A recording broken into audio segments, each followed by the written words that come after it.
Burns now with a cross. This is Vernon! Vernon scores! Grimsby Town is over! Utter delirium at Brundle Park! Charles Vernon!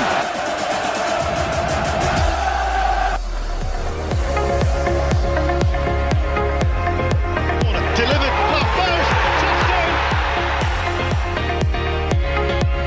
Penalty, great composure. Brian Mbeumo, he doesn't miss, does he? The customary short run up for Brian Mbeumo. Stuttering run up, and here's the crossbar! Manchester United are out! Brian Mbeumo has rattled the crossbar!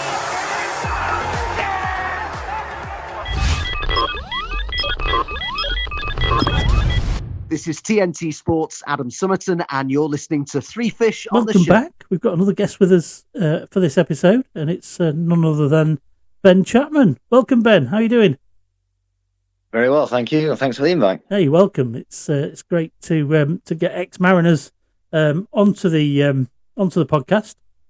As we had a quick chat prior, you pointed out you didn't play a massive amount of games for Town, but you were there during a really important period where you were sort of in the Town squad, you know, at the back end of the '98 season when we did so well, and you featured in some of the prominent games in the early 2000s, which we'll come back and talk to. But what was your journey to get to Grimsby Town? Because you're a Scunny lad, aren't you, originally? Scunny lad, yeah, certainly am. I was playing Scunny schools. I had a pre-season game for my local team at under 15s, and a Town scout was there, and basically just said, he was played against Barton Town. I played up front and scored 5 out of 5, won 5-0. And he basically came up to me, he said, introduced himself, and said, Town scout, you'll make a fabulous fullback, after just scoring 5 goals in a game. I was like, oh, okay. So he asked me if I'd like to be interested in coming for trials, and it sort of just went from there, really. And he was right. I played fullback. So the guy, I can't remember the gent's name, and it really winds me up, but I can't remember his name. It happens to the best of us now. Ross is still young and he's 29. He can still remember what happened yesterday. He'll remember things. There's older ones now. And I'm 10 years older than you, Ben. It gets worse, I promise. Oh, blimey. So, yeah, sort of 97, you end up at Town. So who was looking after you in the... in the Town ranks when who was training you and what have you when you first joined? I literally left school and came straight to Town on the YTS scheme, and we had John Cockrell as our YT coach. Yeah, Cockers. So yeah, we had 2 years as YTS with himself, and then went from there as a pro. Yeah, so he was a fair role model, old Cockers. Yes, yeah, he was certainly knew his stuff, and he sort of put us through his paces, but he got us all. He had a good young squad, but he got us all to a point where we was physically fit, mentally correct, and ready to step up if and when we was needed. And that's the trick in squads. So all credit to him, really. Being ready when you needed, isn't it? What was he like then, Cockers? Because he's got quite a big reputation as that powerful engine of a midfielder that played in the early 90s. What was he like as a coach? I'm going to say hard but fair. If you did it right, all the praise in the world. And if you got it wrong, he'd tell you got it wrong. And as a young player trying to progress, that's what you need. You need the constructive criticism and the praise that goes along when you get it right. So I cannot fault him. He was always fair. If it was done wrong, you knew about it, and I'm not going to say punished, because it's a harsh word, but there was repercussions and extra running, shall we say. Yeah. But if it was deserved, you expected it. So you can't. Looking back at it now, at the time you're like, oh God, that was harsh.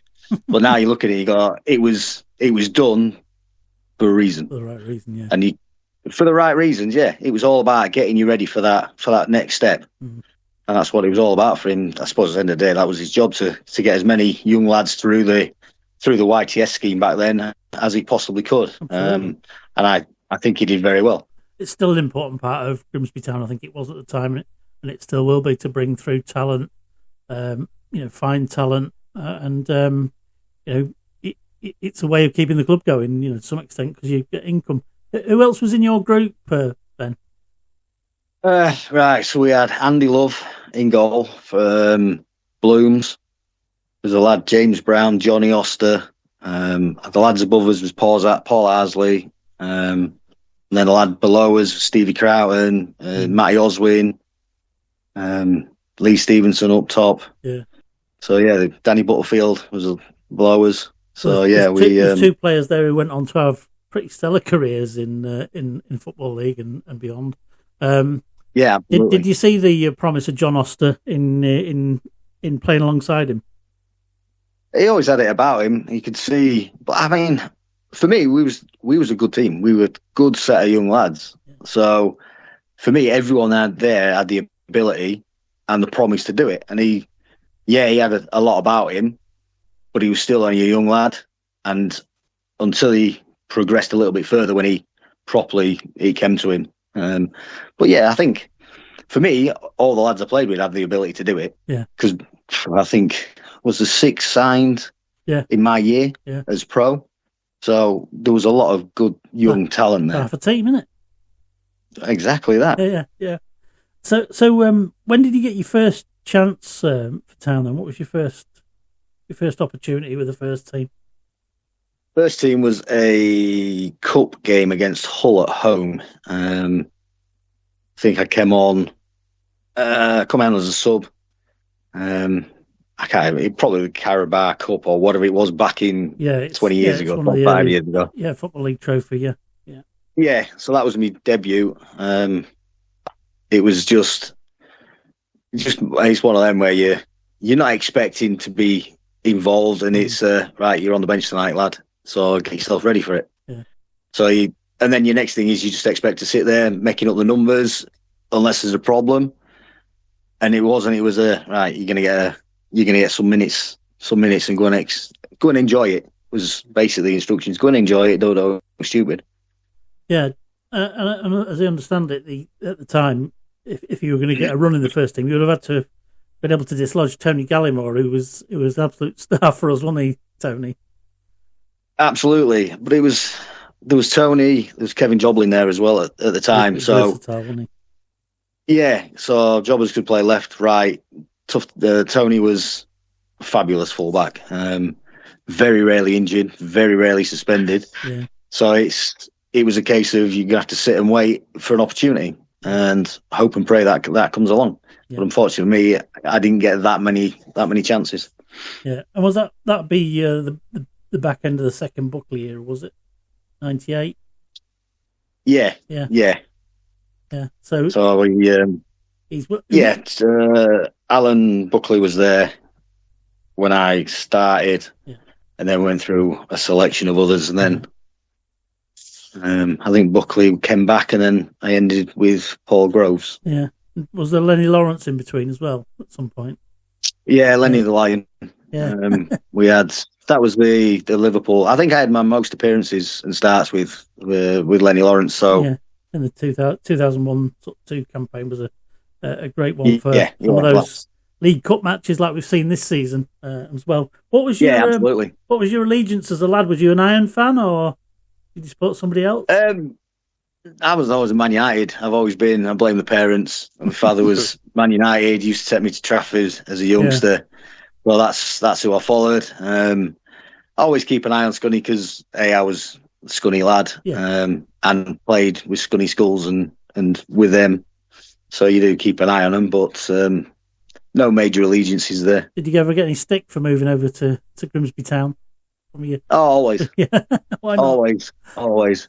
I actually got more hassle when I played for Boston against Scunny than I did. Did you? Because we was never really in their league, was we? We was always above them. Not the time, yeah. So we never really had to play them. It was like reserve games or Links Cup or something like that. So it was never a major. I just got more hassle there. I made a fortune playing for Boston there because we used to throw all sorts of media coins and whatnot. Just hope your shirt, collecting them up.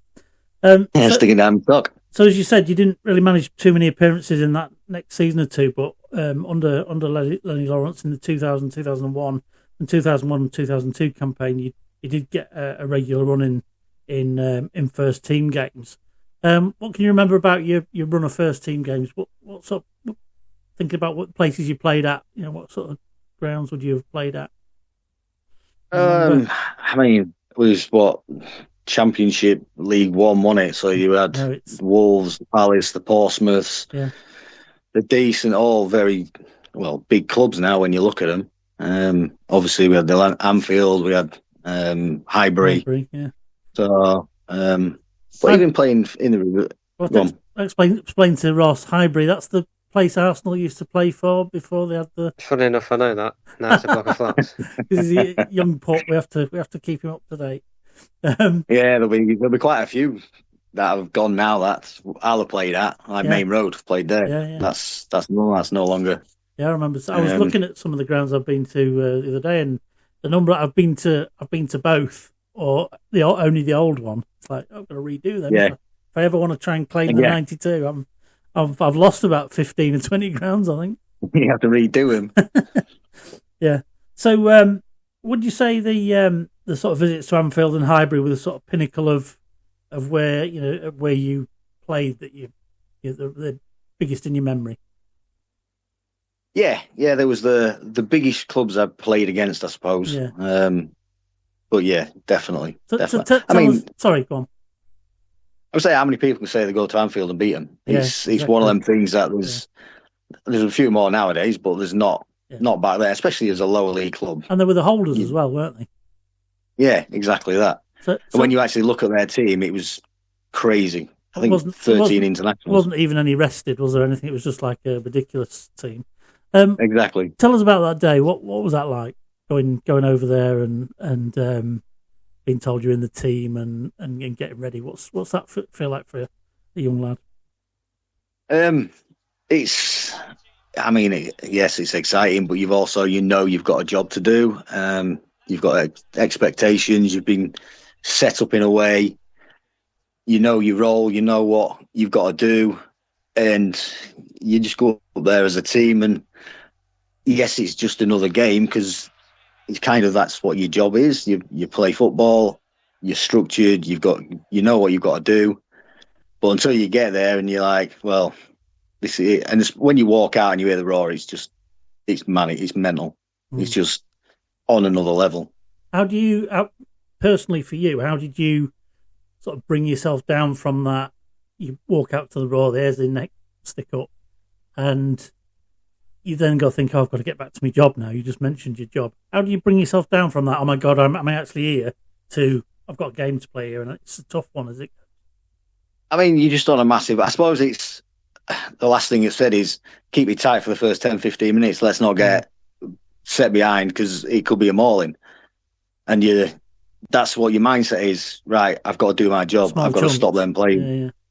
And it's, right, this is what we've got to do. This is how we're going to do it. Let's just keep it as tight as we can for as long as we can. I mean, we go there. We know that they're the holders, the Premier League team. And it's, the longer we can keep it tight, the better it looks for us, kind of scenario. It's funny, that sounds very similar to David Artell talking about the Man United game this season, where he said, let's see where we are at 10 minutes and let's then think in 10-minute chunks, not get ahead of ourselves, but not have ourselves beat before it started. Exactly that. It's a case of, let's not go out there and expect to get beat. And if you do, you do. There's no pressure on us to get a result because everyone expected us to get beat. So the longer we keep it at 0-0 or 1-0 and we're in the game and we create a couple of chances, eventually the confidence starts to grow and you're like, well, we've got nothing to lose here. So if we, after going 1-0 down, if we get a goal, happy days. And if we get beat 2 or 3 by trying to get that goal, it's expected. So there's no pressure here on us at all. And in the first half, we only really had one good chance and it fell to a young lad called Ben Chapman. What happened there? Nosebleed. Clearly a nosebleed.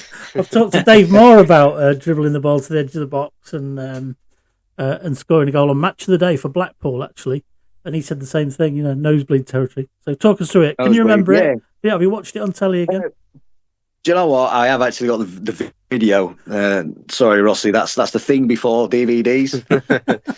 VHS. And I've actually watched it a few times, and I've had friends of mine sort of, it's come up on Facebook or whatever, and they're like, "Is that you there?" I'm like, "Yeah, it is." So a corner from the right, came across, missed everybody, and I've just volleyed it. When hindsight, you look back at it, you think you could have actually had a touch there or made a better connection, but who knows what would have happened if that had gone in. Yeah. There's no harsher critic than yourself, is there? Oh, could have taken a touch. Well, yeah. As a Man United lad, smash it into the cop's not the worst. No. The lesser of two evils. Yeah, it wasn't far away by the sounds of it. And I think we dropped. We went 1-0 down in the game. At the time, you talked about not wanting to get hammered, but did you see a way back, or did you think? I think they got a penalty, and it was put away. Yeah. And it was. I mean, yes, they was on top and they had possession and they had chances. But the longer it went on, we was like, well, like I said, we've got nothing to lose. 1-0's never enough, is it? So what, we go to the other end and score a goal. What's the worst that happens? They come back and get 3 or 4. At least we've not come here, sat back to an extent, and then just accepted a 1-0 or a 2-0. At 1-0, you think, well, let's see what we can do. Let's see if we can get a goal back, and we did. Yeah, Alan Brooms got the touch, and that you're on the up then, aren't you? The away ends up. I mean, the away end was fantastic that night, as it generally is in most away games, to be fair. But once that's up, you had your tails up then, and people try stuff, then, don't they? It's just confidence. I mean, flows. Yeah, absolutely. We got to 1-1. It was like, well, let's see how long we can keep it at 1-1 again. Let's not do anything crazy. Let's not go chasing stupidness. Let's keep it at 1-1. Then the extra time, and I think it was like, well, let's see how penalties go. Then, well, we're still not no pressure. Yeah. We've still got nothing to lose. Everyone expects them to win. Yeah. And then Jevo's just pulled the worldie out of his bottom. Talk about not having any pressure. I'll just whack it in from 40 yards over Chris Kirkland, who was, one of the better keepers around at the time, wasn't he as well? He was in the England squad and everything, wasn't he? So he's. Exactly. It was one of. It was. I mean, he could probably attempt that another 100 times and never pull that same result. Yeah, it was one of them. He just sat perfect. He caught it sweet, and it goes down in history as a town's greatest goal, probably. 50 times out of 100, it's one of 2 corner flags. The other 25 times it probably goes flying into the town away end, and a few times it grazes the bar, but not many times, as he said, does it nestle in the top corner. Absolutely unbelievable goal. Exactly. It'll get played forever and a day. That from now on, it'll probably be our greatest goal ever. Probably never be beat in terms of the type of game it was.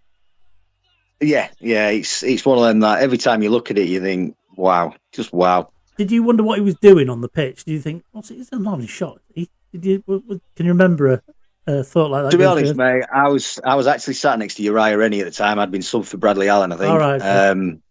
Rossi, Uriah Rennie was a massive unit of a referee. Yeah. He was the 4th official that night. He's huge.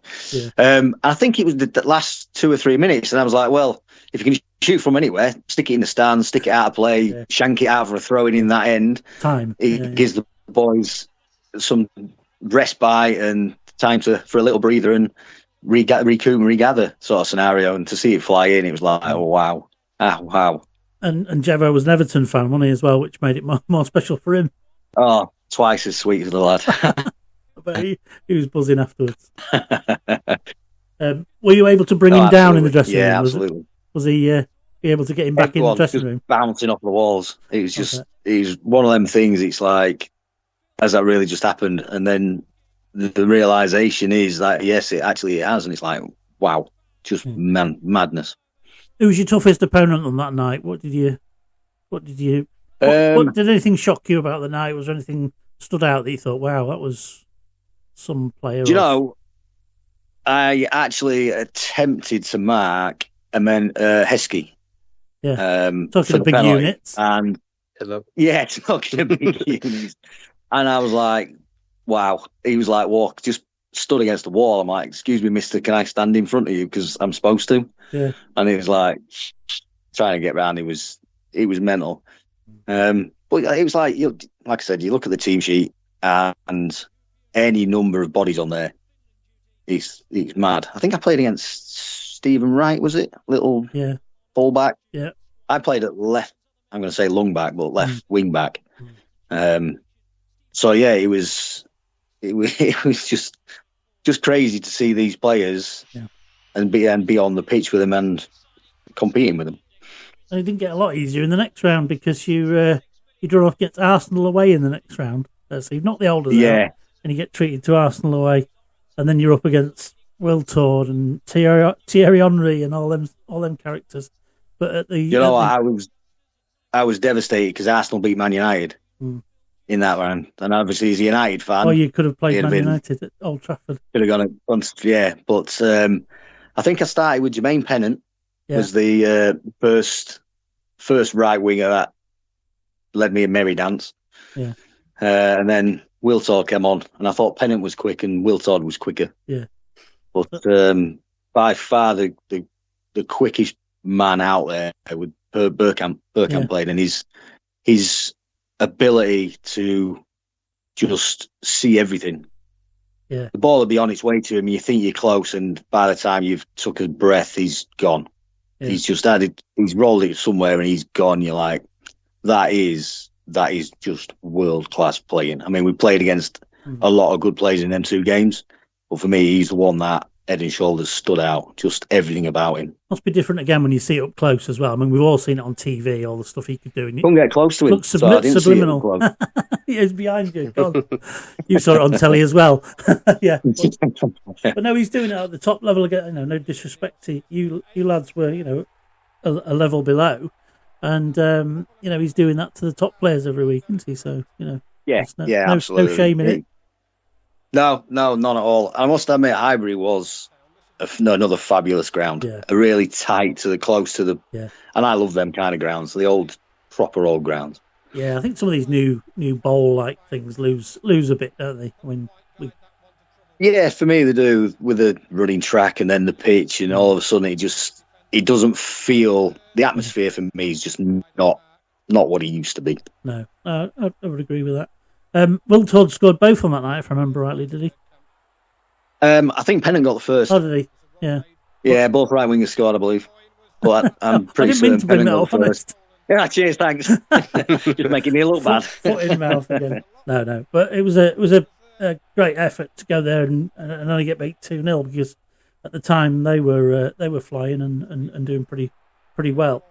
You didn't ever get on the score sheet for Town, unfortunately, but as a player, you've played in two of the most important big games in the last 25 years, and played against the biggest and the best teams in the country. Playing for Grimsby Town, so it says a lot. Absolutely, yeah.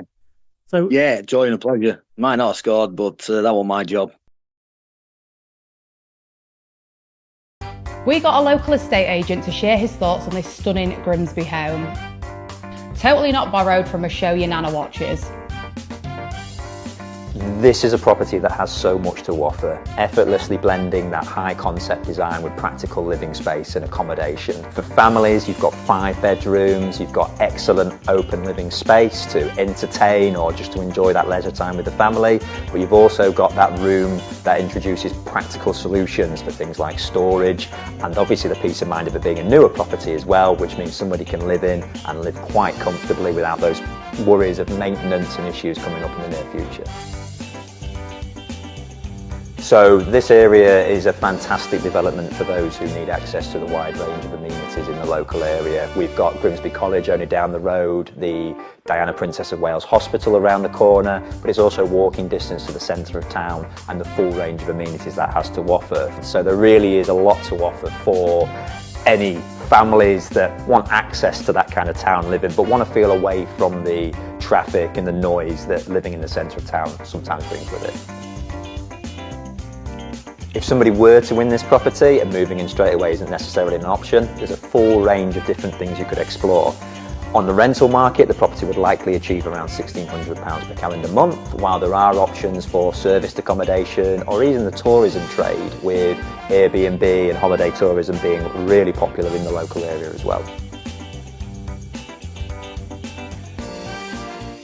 So if you'd like to find out more, go to our website and grab your ticket. This is Linnell John Lewis, aka The Shop. You are listening to Three Fish on the Show.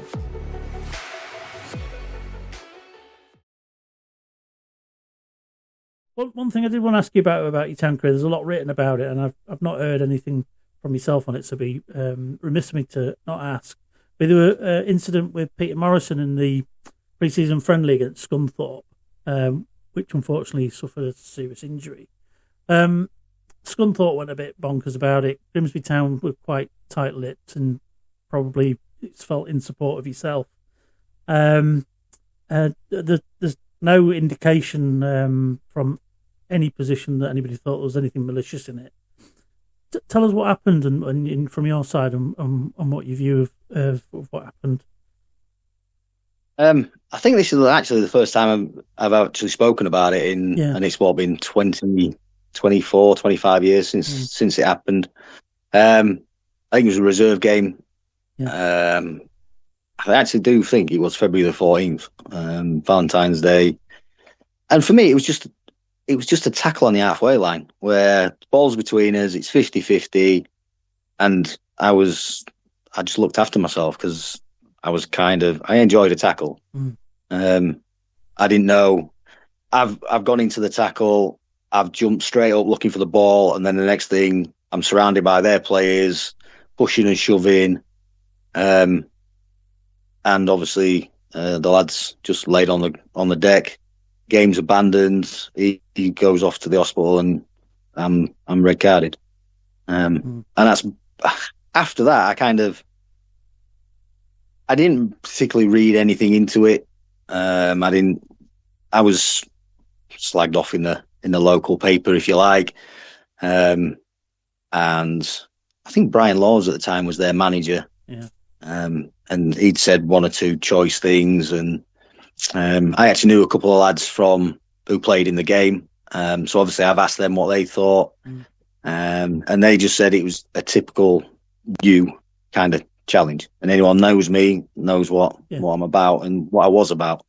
So for me, I sort of went into the tackle strong to look after myself because I'd seen him coming at me. It was 50-50, and it was for me, it was just an unfortunate accident. Yeah. And it happens in football, and you've seen them where, it looks bad, and you've seen it where there's nothing in it. And I mean, the David Bust injury against Coventry and things like that, horrendous. But nothing in any of them. And, no, there's nobody goes out there to hurt somebody else. No. And back in the day, there was tackles and challenges. It was not like it was today. Still allowed then, wasn't it? Exactly that, and it was a lot more physical. Well, for me, I believe it was a lot more physical a game. Yeah. And I did like a tackle, but I never went out to hurt anyone, and I certainly didn't intend to, to break anybody's leg on. No, I think it was just unfortunate. And thanks for clearing that up. I say it's remiss of us not to ask, given there's so much written about it, and I didn't feel from seeing that you kind of had a chance to respond, sort of thing. So. Thanks very much for covering that. No problem. You went in 2002 over to Boston when it says Darren Barnard was brought in and you were released. And you became Boston's captain. Yeah, I enjoyed both the 2 years they was in the Football League. I had 2 seasons with them, and then obviously they had their issues and problems. But again. A fabulous little club, great little ground, fabulous support. Like very similar to Towns. It was if you play for them, they'll love you forever. Yeah, and it's that kind of same feeling as Town. You get that feeling whenever I come back to Town. It's everyone says hello, everyone remembers your face, and you just loved forever. Yeah, and hopefully we showed you that on the '98 dinner when we sat with you and had a beer and some grub and some Absolutely. photographs, and that was a pleasure too. So, yeah, Boston sort of seemed to be well thought of all round in terms of town, because we don't play them very often. Often play them in friendlies and stuff. There's quite a bit of linkage between us and them now. With Paul Hurst and Linnell John Lewis. Who else is there? I mean, when I played there, Darryl Clare was there. Yeah, Darryl Clare's there. And there's been a few in between on there as well. Oh, Luca Barrington as well has just gone there. He's just gone back there. Arjan Reiki's there as well. Yeah, so the shop as well. We're not mentioning him already. So yeah, there's always been a stream of players that played between the two. But yeah, as captain, you were there some time, and you said you played in the Football League with them. Were you there when Gaza turned out for him? No. I think I went 2002 to 2004. Yes. Was the 2 years they was in the Football League. We didn't have. I wasn't there with Gaza. Jason Lee. All right. He was there the second year. And there was Darryl Clare was up front. Yeah. He played up there while I was there. Yeah. But yeah, again, it was I can't compare the two, but it was very similar to the town setup. You had a close knit community.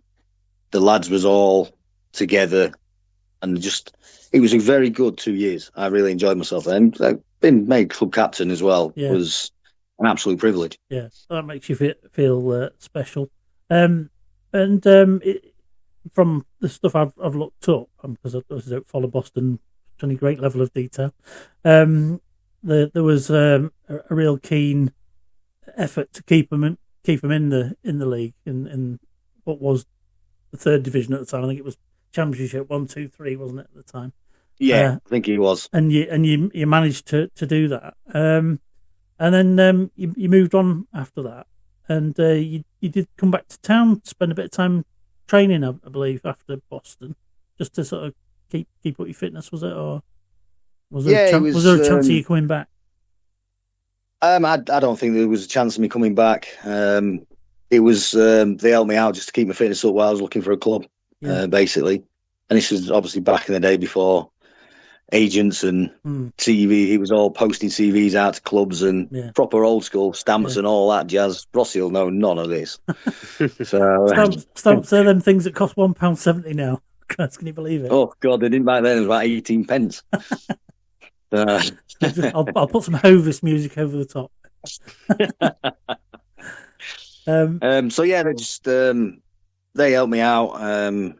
I did the same at Lincoln. They helped me out as well. Keith Alexander, he used to let me go train with him. Smashing bloke. Yeah, the guy's a legend. Yeah, so it was because I was back in Scunny then, so it was come and sort of play here or there sort of scenario. I would never want to speak of somebody highly just because they're not with us any longer. But Keith Alexander, what a bloke, what a player! First of all, yes, an absolute gent as well.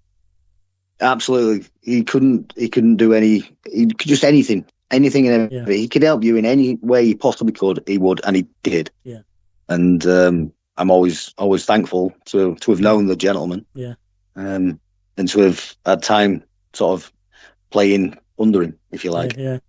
Great player for us as well. And I actually met him twice. Did you? Met Keith, did you? I did. I played football against his son, Jack.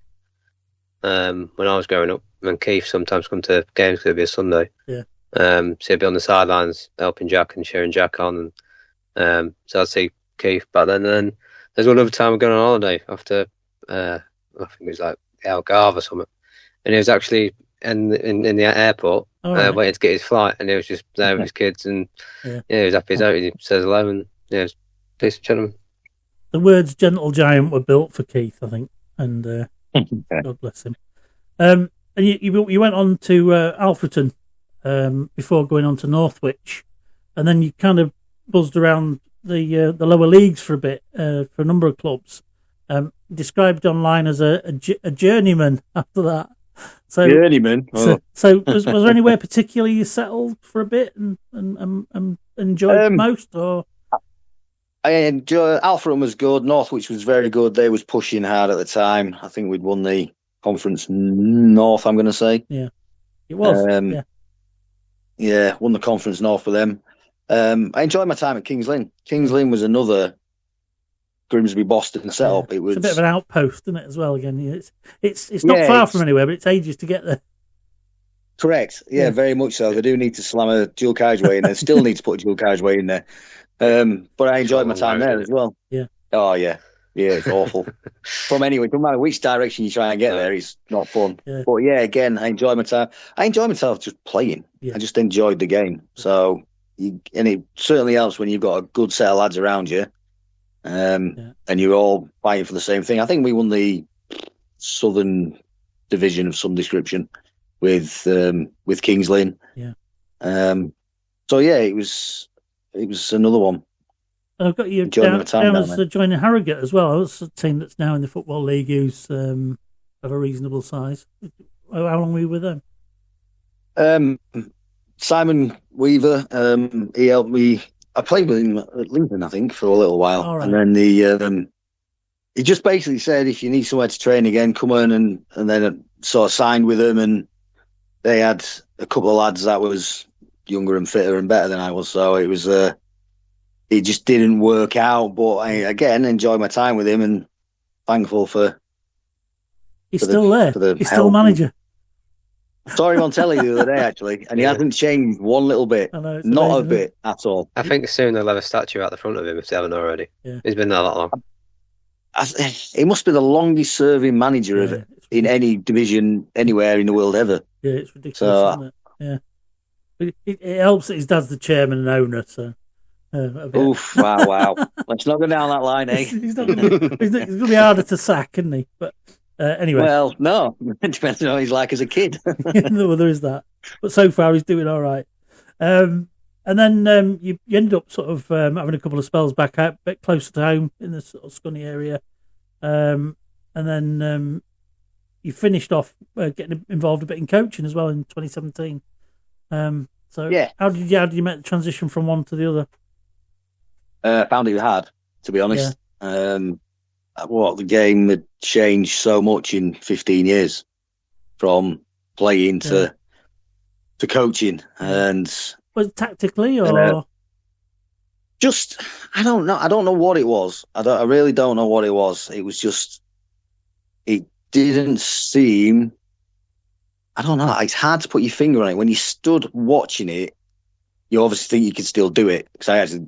Yeah. I had 2 or 3 games with Anfield, and I was like, I can't do it. I know I can't do it. But stood there watching, the brain says, or the head says you can, the body knows it can't. And it's very difficult.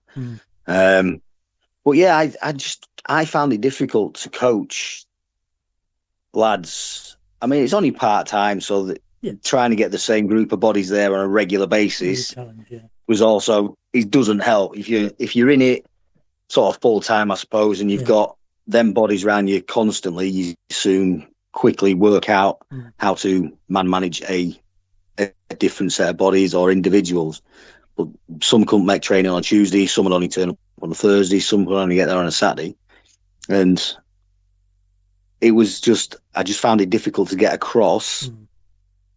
I think that the game had changed quite a bit from me playing and finishing, and I think I had 4 years away from the game before I went. Right. Okay. I got a good friend of mine, Mike Carmody, was the manager at the time. I went to school with a guy, and he just rung me up out of the blue and just said, "Look, I'm taking over at Armthorpe. I was living in Doncaster.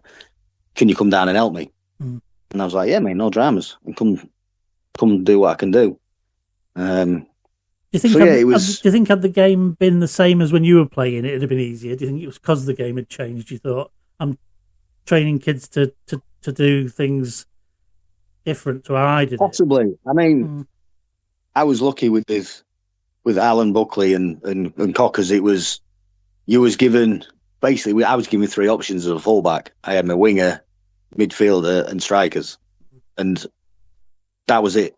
That was if you varied out of that. There's obviously a problem either with myself or with one of the other 3.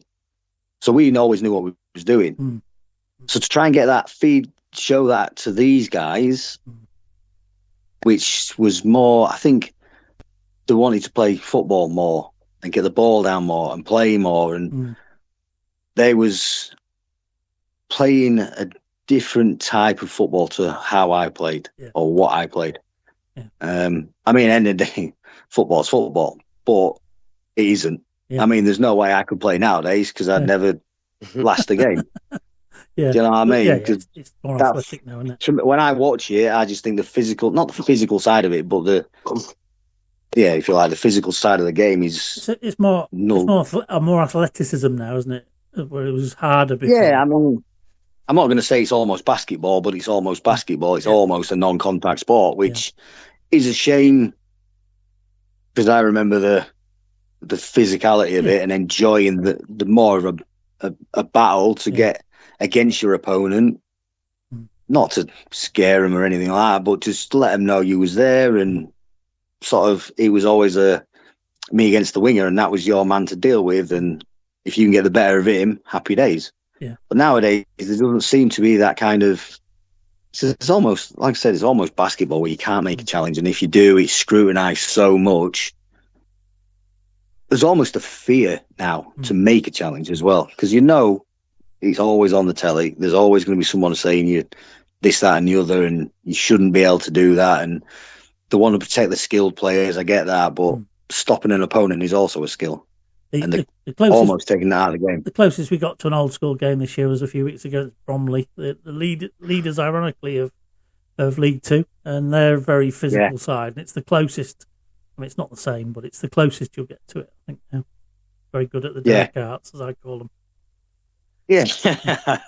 Ooh, no. So, but yeah, I mean, yes, the game has evolved, and yes, the players have probably got more skillful, and there is more, supposedly more football played, and I just think it's a shame that physical side of the game is being taken more and more out of it. So, real tough question for you then. Grimsby Town came up against Man United. Who were you rooting for back in September? Oh, mate, don't do that to me. Town's always in my heart, and so United. So, was it a no-lose game for you, really? Basically, yeah. It was. I can't lose here because whichever one goes through, I'm happy for him. Yeah, really. Yeah. Was it an incredible night? Well, I mean, our blooming goalie was a Man United fan. We found out afterwards. Christy Pym. Wow, there you go. You see, we all hide in dark places. And that was interesting. The so lost my thread now. That was another question I was going to ask you. But yeah, no, that was it was after football. What we ended up doing after football? What's that take you to? I did all sorts. I did shop fitting. I run a pub for 5 years. What else did I do? That's a good old-fashioned footballer thing to do. That after football, absolutely, it's like one of them things. What can I do? Well, let's go run a pub because that's what footballers do, apparently. Yeah. So I did. Where did you do that? Years. I actually did that in Scunny. Right. I run a working man's club in Scunthorpe. Yeah. So yeah, that was an experience. Certainly not one I'm in a rush to do again. Yeah, it's not. It was hard work, very hard work. It's like a 24-hour-a-day kind of gig because people just want to be at you all the time. Yeah. But I enjoyed it while I was doing it. Well, I'm not in a rush to do another one of them. And then I moved down to Woking. Got the opportunity to work for McLaren, so I moved down to Surrey. Right. And that's where I am now. That's a bit of an experience working in that sort of environment. You've stayed top level sport all the way through. Well, unfortunately, I'm not on the F1 side, but I am on the manufacturing side, so I get to look at all the pretty cars all day. Yeah, nice one, excellent. There's some engineering down there. Oh yeah.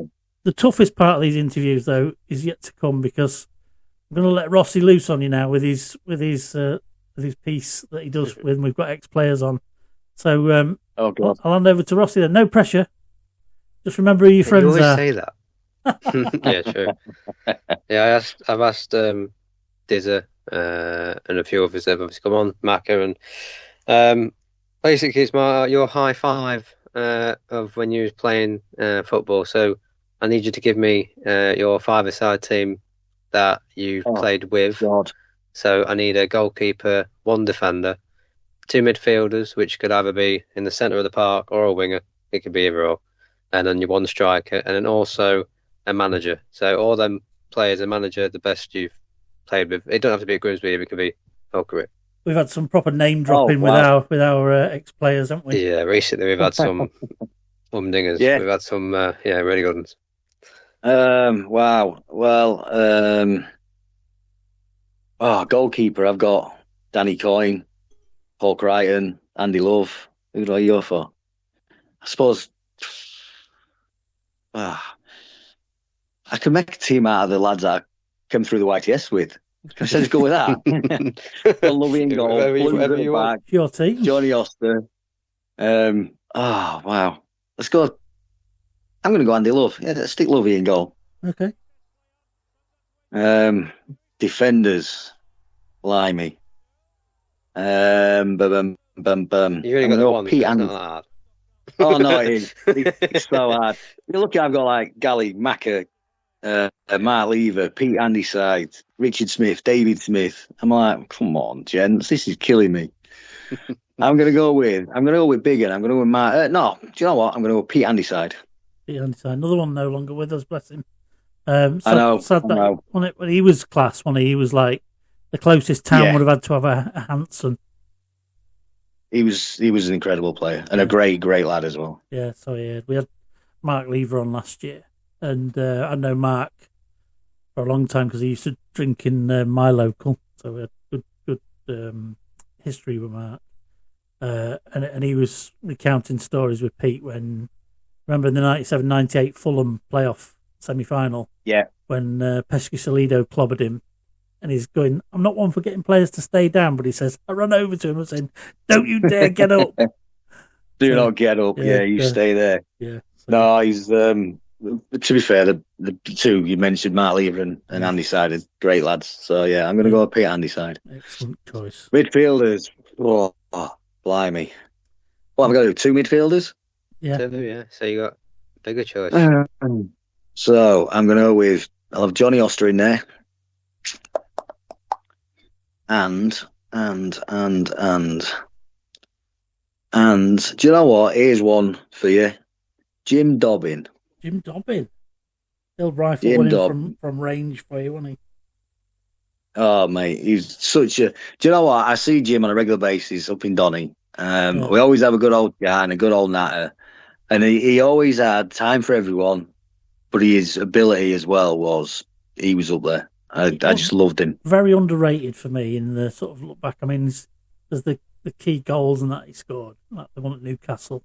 But, yeah, underrated. Great choice. I like it. Yeah. Striker, blimey. Oh, dear me. Who do we go for on that one?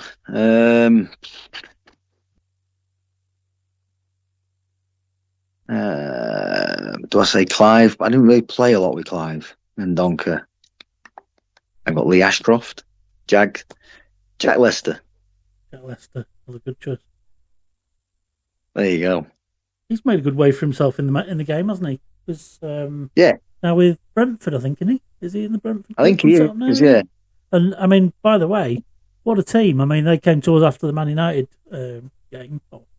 Another round on after that, after the Sheffield Wednesday game. But what a seems a weird thing to say as a fan, but what a nice club to be beaten by. They came, they weren't horrible divers and foulers, and they just came, did a professional job on us, very respectful, and went. And you thought, oh, fair enough. Yeah, you appreciate that. You don't know big time Charlies. They've called them up. They know the score. They've done a job, and see you later. Fair enough. I was not surprised to see he was there because the last I think he was at Chesterfield. But yeah, Brentford had swiped him up. Sorry, I'm rattling on. You can crack on. Sorry. You've got your team. I just need the best manager you've played under. Blimey. I suppose the one that gave me the most opportunities was Lenny Lawrence. But I have a lot of time for Neil Thompson at Boston. We let him have a joint Rob Scott, Paul Hurst type arrangement, Rossi? Can we let him have a dual role manager thing so we can get them both in? Oh, it's up to him if he wants that one. Do you know what? They're the two that really give me my appearances in the league, if you like. So who was the Boston chap? Neil Thompson. Right. He played at Ipswich, and where else did he play? He was a fabulous left back, I must admit. He scored a lot more goals than I ever would or did. So yeah, he was a proper left back. Yeah, with our fullbacks that we've got, Dave Moore was the notable one from my childhood, and I'm sure you come across Dave's at some point in your career, either for or against him. But he was saying he could remember as a fullback the goals he scored in training because there was that few. Do you know what? I think I scored maybe, I don't know, 3 in the reserves, and I probably remember the 3 more than any. Yeah. Because one was at Main Road. Yeah. So. Wow. And the rest, no idea. Was that in a reserve game, the Main Road one? Yeah. Played. I think we drew 2-2 at Main Road. Because the reserves, unbeknown to sort of young uns nowadays, the reserves was people coming back from injury. So you got some good squads in the reserve games, didn't you? There was a lot of squad players in and around the first team playing. I mean, I played against Peter Beardsley in the reserves. Yeah. He was at Newcastle, and he came down and played against him. Played against all kinds. Sean Wright-Phillips for Man City. Yeah. Played many a time against him. And what a great lad. Yeah. Rapid. And I always look forward to that because I knew he was never shy for a tackle. He loved it. Yeah. The guy was quick. And sorry, my missus just walked in. And it was always a really good battle against him, and I loved it. And he was always a right nice kid, a really nice lad. Yeah. So yeah, it's I don't know. I miss the game. Yeah. No, and that's one of the challenges of footballers, isn't it? Is what to do after the game. We had James McEwen, the former keeper, on, and I think one of the things he was saying to us that really resonated was that he misses the pressure of the good pressure of football, and it's difficult to replace. You know, yeah, I get that. I understand that, but I miss the lads more. The camaraderie, team spirit, the everyone's in it together kind of, and you work with these boys day in, day out. Yeah. But it's not like you turn up to a place of work and you see them and you go do off and you do your own thing. Yeah. You're with them for 4 or 5 hours a day, every day. Yeah. Working towards the same goal. So it's that kind of thing I miss more. Yeah. Is that sort of team morale, team spirit, having the boys around you on a daily basis. But then football's football, isn't it? Everyone loves football, so how can you not miss the game itself? Yeah. And it's, hey, as you said earlier, your brain thinks you can still do it as well. Absolutely does. It really does. I mean, I've just started playing again for Briggs Vets. All right. So I'm over 38s and 9s or something. I don't know. Yeah. And again, it's so the young ones. Yeah, I can do it. the young pups. Yeah, the brain, the head still goes, yeah, I can do this. It's just football, innit? And the body's like, mate, you need to have a quiet word with yourself. Do you know how old you are? Yeah. Seriously. As a former professional, you'd be one of these that can just stroll around and read the game. Yeah, that's why they play me at centre half or a sweeper. You can read the game, can't you? It's like, you okay? Oh, just stand there. Look. But Ben, it's been a pleasure. We've taken up a lot of your time at home this evening, so we really appreciate your time. Is there anything else you wanted to share with us? Anything else you remember from the days that we've not asked you about that we think we ought to have? From what? The cleaning lady to the kit man, and do you know, it's just I still love the club now, and it was to go from school to there was as a 15-year-old kid, really. Yeah. Back in the day, it's a massive, massive step, and I was living on Isaacs Hill, and to have that, the support and everything from the club and management and the lads and everything, just everyone gets there, gets involved, and it's just a great place to have learned a trade, really, is what I did. Yeah. So I appreciate my time there, and I appreciate everything the club and the town's done for me, really. I really do. And we still think the world of you guys who've done all this stuff for us and entertained us. And I know you get welcome back whenever you're at town, because I was there one of the most recent times that you came back. We hope to see you at BP sometime in the future. And Ben Chapman, absolute pleasure. On that, we'll say thanks very much and all the best to you. Cheers. And to yourself, gentlemen, and we'll see you soon.